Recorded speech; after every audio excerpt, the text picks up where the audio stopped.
Assalamualaikum warahmatullahi wabarakatuh. Kepada yang terhormat Bapak Ibu dosen penguji uji kinerja pada PPK Transformasi Pendidikan Agama Islam tahun 2025, perkenalkan, saya Pandi Sidabutar, mahasiswa PPG PAI tahap 2 tahun 2025 di LPTK Universitas Islam Negeri Sumatera Utara dengan NIM 031425713668. Pada hari ini Selasa tanggal 7 Oktober tahun 2025, saya akan melaksanakan uji kinerja di Sekolah SMA Negeri 2 Pematang Siantar kelas 10 dengan materi sejarah masuknya Islam di Indonesia. Terima kasih dan selamat menyaksikan. Assalamualaikum warahmatullahi wabarakatuh. Waalaikumsalam warahmatullahi wabarakatuh. Anak-anak Bapak, supaya belajar kita hari ini lancar, mudah, berkah dan bermanfaat, kita berdoa terlebih dahulu ya.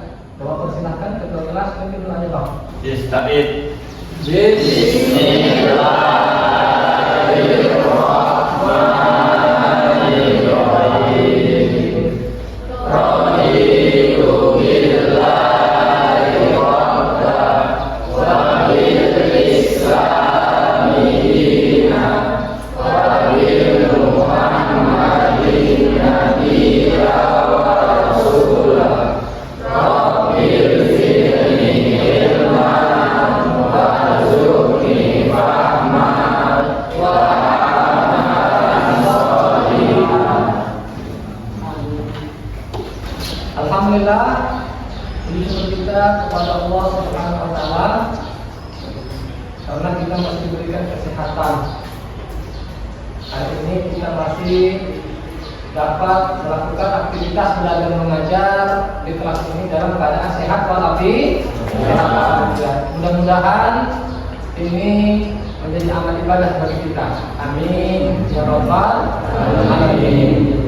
Ya, Bapak akan mengecek kehadiran kalian. Ada yang belum masuk atau yang absen hari ini? Nggak ada? Oke. Ahmad Taiman Manurung, Hadir Pak. Ahmad Fauzi Ramadan, Hadir Pak. Akbar Nihadja, Hadir Pak. Aljan Sah Fadila, Hadir Pak. Habibie Andre Wardana, Hadir Pak. Anak-anak Bapak bagaimana kabarnya hari ini? Oke, baik anak-anak Bapak. Sebelum kita mulai belajarnya, Bapak akan menyampaikan kesepakatan kelas kita terlebih dahulu supaya belajarnya tertib dan tidak ada yang ribut ya. Kesepakatan kelas kita yang sudah kalian sepakati yaitu nanti ketika Bapak menyampaikan pelajaran atau menyampaikan materi, kalian yang pertama harus tertib mengikuti pembelajaran, tidak ada yang boleh main HP kecuali Bapak instruksikan, ya kan? Baru yang kedua, tidak boleh nanti menggara-garai temannya, ya kan? Atau buat ribut dan lain sebagainya yang sudah kalian sepakati. Oke, siap untuk pelajaran hari ini? Siap. Alhamdulillah. Jadi sebelum kita mulai belajarnya, Bapak akan melakukan SBQ dulu untuk merefresh, ya kan, kegiatan kita hari ini. Kita mulai SBQ-nya. Tepuk 1, tepuk 2, tepuk 3, tepuk 4, tepuk 2. Oke, terima kasih. Sebelum kita lanjut ke materi kita hari ini, Bapak mau nanya terlebih dahulu tentang materi kita yang minggu lalu. Masih ingat? Masih. Materinya tentang apa? Apa itu asuransi? Ada yang tahu? Di tangannya. Pak. Kakak, silakan Kak. Asuransi adalah perjanjian atau akad antara dua orang yang disebut sebagai pemegang polis atau klien dan perusahaan asuransi. Bagus sekali, tepuk tangan untuk ini.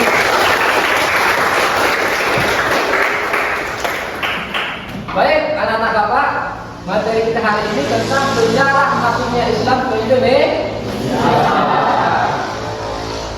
Ada yang tahu anak-anak Bapak siapa tokoh pertama kali yang menyebarkan ajaran agama Islam di Indonesia? Saya, Pak. Silakan, Pak. Tokoh yang pertama kali menyebarkan agama Islam ke Indonesia adalah para pedagang, ulama, dan para wali, Pak. Bagus sekali. Tepuk tangan.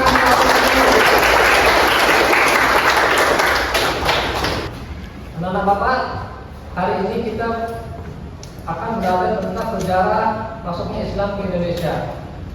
Adapun tujuan pembelajaran yang kita ingin capai itu adalah yang pertama ini, perhatikan ke depan. Peserta didik diharapkan dapat menjelaskan sejarah dan peran utama penyebar agama Islam di Indonesia. Yang kedua, peserta didik mampu menyatakan bahwa perkembangan peradaban di Indonesia adalah sunnatullah. Yang ketiga, peserta didik mampu menganalisis sejarah dan peran ulama penyebar agama Islam di Indonesia. Yang keempat, peserta didik dapat membiasakan sikap kesederhanaan dan kesungguhan mencari ilmu sebagai keteladanan dari tokoh utama penyebar ajaran Islam di Indonesia. Yang kelima, peserta didik dapat membuat bagan timeline sejarah tokoh utama penyebar ajaran Islam di Indonesia dan memaparkannya. Inilah tujuan pembelajaran yang akan kita capai pada materi ini. Namun, anak-anak Bapak perlu kalian ketahui bahwa tujuan pembelajaran ini bukan hanya sekedar kalian bisa mengerti atau bisa memahami isi dari materinya, tetapi yang paling penting dan yang paling urgent itu adalah bagaimana anak-anak Bapak nanti kemudian bisa meneladani sikap dari para tokoh penyebar agama Islam di Indonesia. Baik sikap kesabarannya, kebijaksanaannya, dan juga kepeduliannya dalam menyebarkan dakwah Islam di Indonesia. Anak-anak Bapak, jika para ulama kita dulu mampu menyebarkan ajaran agama Islam di Indonesia, membawa inovasi perubahan besar, maka kalian juga sebagai penerus generasi para ulama juga mampu membawa kebaikan, paling tidak untuk keluarga kita, masyarakat, dan juga lingkungan sekolah, dan terkhusus lebih besarnya lagi untuk bangsa dan negara kita ini. Oke, itu sedikit motivasi untuk kalian. Kita lanjut ke materinya. Mohon perhatiannya, Bapak akan menjelaskan materi ini.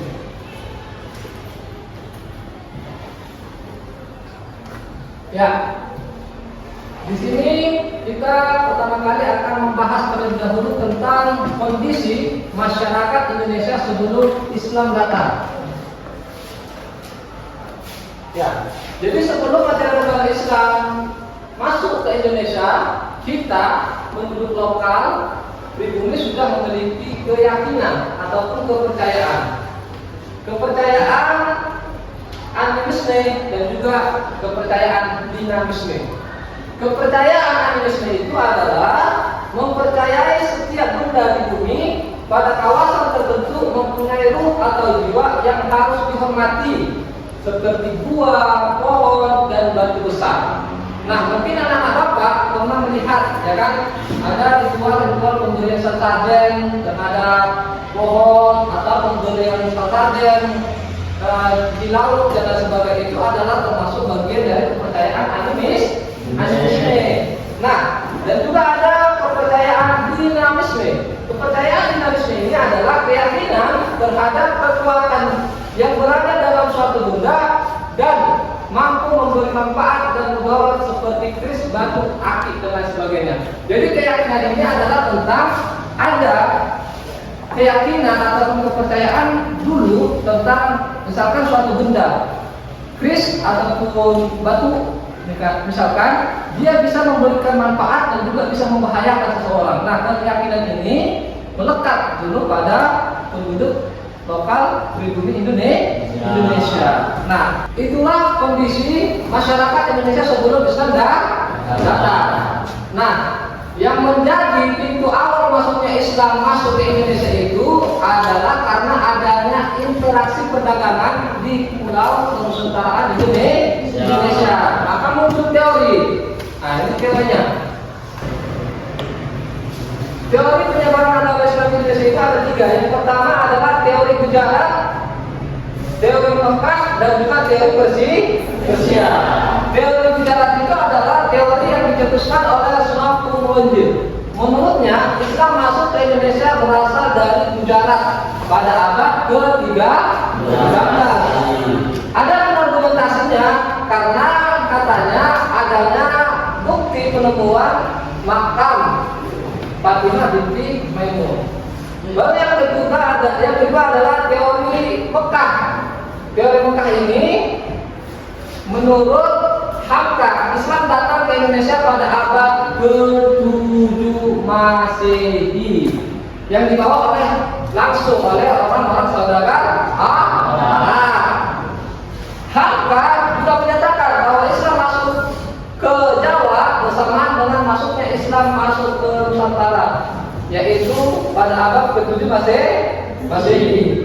Argumentasinya adalah karena katanya, ya kan, adanya bukti penemuan di Barus, yaitu ada makam Syekh Rukunuddin yang bercorakkan Islam. Itu pada abad awal-awal Islam masuk ke Indonesia. Baru yang ketiga, teori Persia. Pencetusnya adalah Husain Jayadiningrat.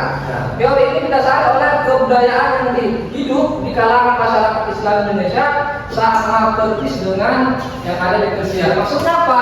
Nah, ada ya kan perayaan-perayaan seperti hari 10 Muharram yang dilakukan di Persia itu persis juga dilakukan sama di Indonesia. Nah, inilah ya teori penyebaran agama Islam di Indonesia. Untuk lebih memahamkan kita, memperkuat pemahaman kita tentang sejarah masuknya Islam ke Indonesia, kita menonton dan mengamati video dari ulama kita, yaitu Ustaz Adi Hidayat. Ya. Oke, marilah sama-sama kita amati video dari Ustaz Adi Hidayat.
Nah, Bapak, kita kan telah selesai menonton video dari Ustaz Adi Hidayat. Dari anak-anak Bapak, siapa di sini yang bisa memberikan tanggapan terhadap apa yang kalian tonton? Senang enggak?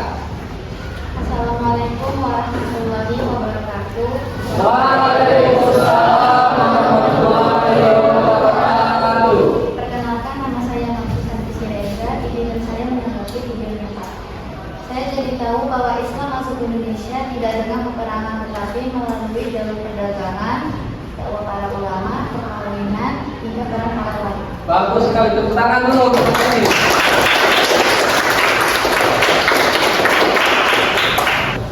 selanjutnya Bapak akan membentuk diskusi kelompok. Ya, Bapak minta dari tim hitung 1 Bang. 1, 2, 3, 4, 1, 2, 4, 1, 2, 3, 4, 1, 2, 3, 4, 1, 2, 3, 4, 1, 2, 3.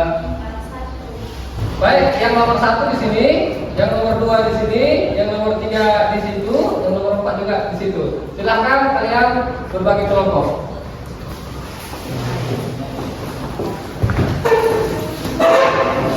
Bagi kelompoknya Pak.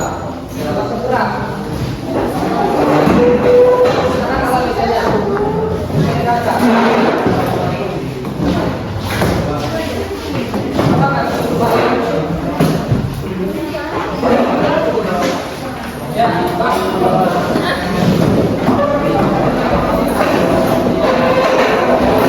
Untuk kelompok 1 mana? 2. Oh ya, untuk kelompok 2 mana? Untuk kelompok 3 mana? 3. Untuk kelompok 4 ini. Oke, perhatikan. Perhatikan nomor kerja peserta didik itu ada petunjuknya. Sebelum kalian mengerjakan, kalian berdoa sebelum dan sesudah mengerjakan. Yang kedua, silahkan mencari referensi dari buku dan internet. Jadi kalian bisa menggunakan HP-nya. Baru yang ketiga, diskusikan keterangan apa yang kalian ambil dari materi tentang sejarah masuk Islam ke Indonesia. Kemudian nanti kalian presentasikan hasil diskusi kelompok kalian dari kelompok lain, memberikan kesempatan untuk bertanya. Oke, Bapak silakan untuk mengerjakannya. Ya, kerjakan. Pak Pandi. Baik, ya. Apa itu Kak?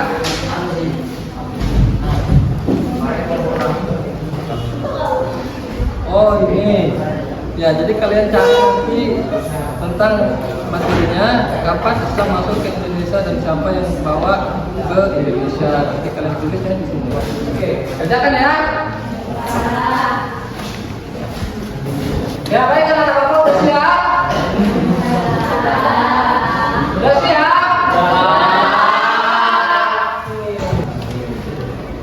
Baik. Bapak persilakan untuk kelompok 1, 2 orang untuk mempresentasikan hasil diskusi kalian. Silakan Kak, Bang.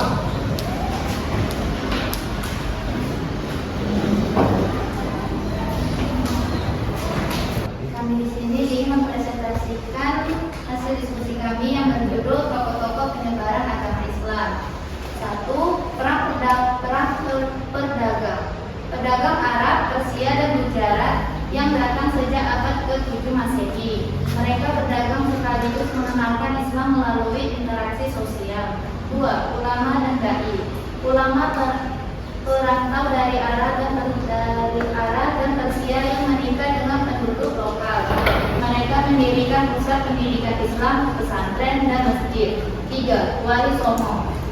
Sunan Gresik, Maulana Malik Ibrahim, Sunan Ampel, Raden Ahmad, Sunan Bonang, Sunan Derajat, Sunan Giri, Sunan Kalijaga, Sunan Kudus, Sunan Muria, dan Sunan Gunung Jati. 4. Sebelum kami di sini ingin menutupi hasil presentasi kami, di sini ada yang mau bertanya.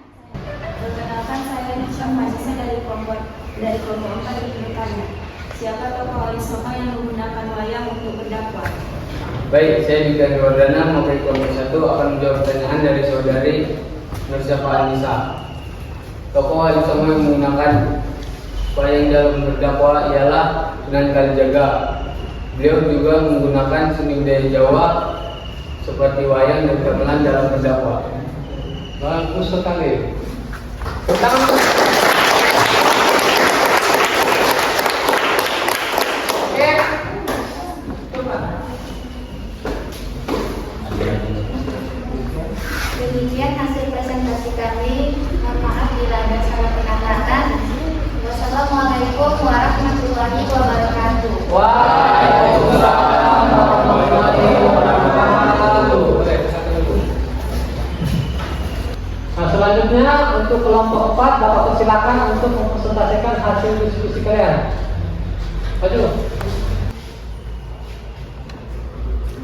Assalamualaikum warahmatullahi wabarakatuh.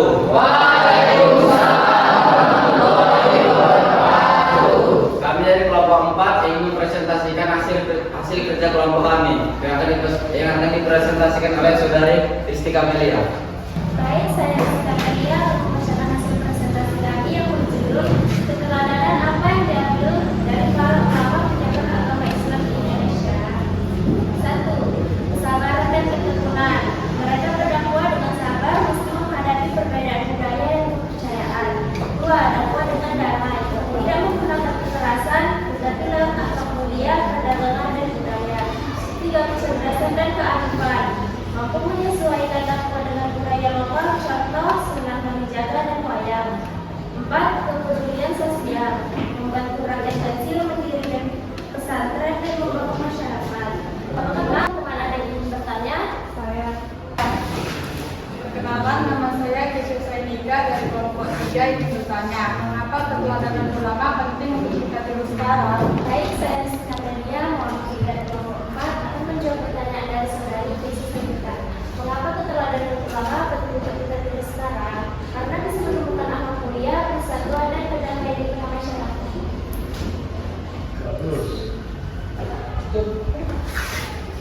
Baik, sekian dari presentasi kami. Terima kasih. Sama-sama. Ya, untuk lebih memahamkan lagi kalian perhatikan ke depan, Bapak akan memberikan kesimpulan rangkuman dari materi kita hari ini. Ya, jadi sebelum Islam masuk ke Indonesia, ya kan, masyarakat Indonesia telah memiliki kepercayaan ateisme dan juga dinamis, dan agama Hindu juga. Masuknya Islam di Indonesia didasari oleh beberapa teori seperti teori Buddha, jalan, teori Mekah, dan juga teori Persia. Kemudian Islam menyebar ke berbagai daerah dengan strategi yang beraneka ragam seperti perdagangan dan juga pernikahan. Penyebarannya pun dilakukan secara langsung oleh para wali ataupun para ulama. Untuk diskusi hari ini, Bapak sangat mengapresiasi kalian karena kalian sudah menunjukkan sikap belajar yang sangat baik, ya, kerja kelompok, saling berbagi tugas, saling bekerja sama dalam menyelesaikan lembar kerja peserta didik kalian. Bapak sangat memberikan apresiasi. Semangat! Semangat! Oke, tepuk tangan dulu.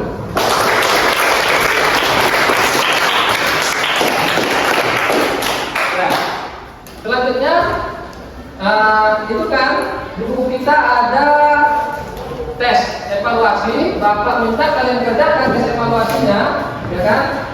Nah, untuk pilihan berganda kalian kerjakan yang 1 sama yang nomor 5.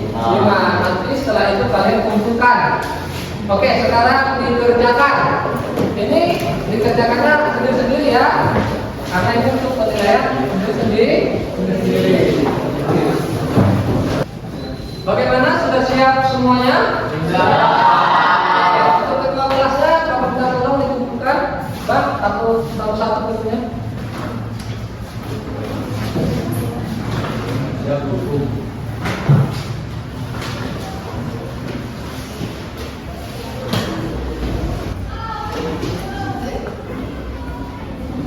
Terima kasih ya, Bang.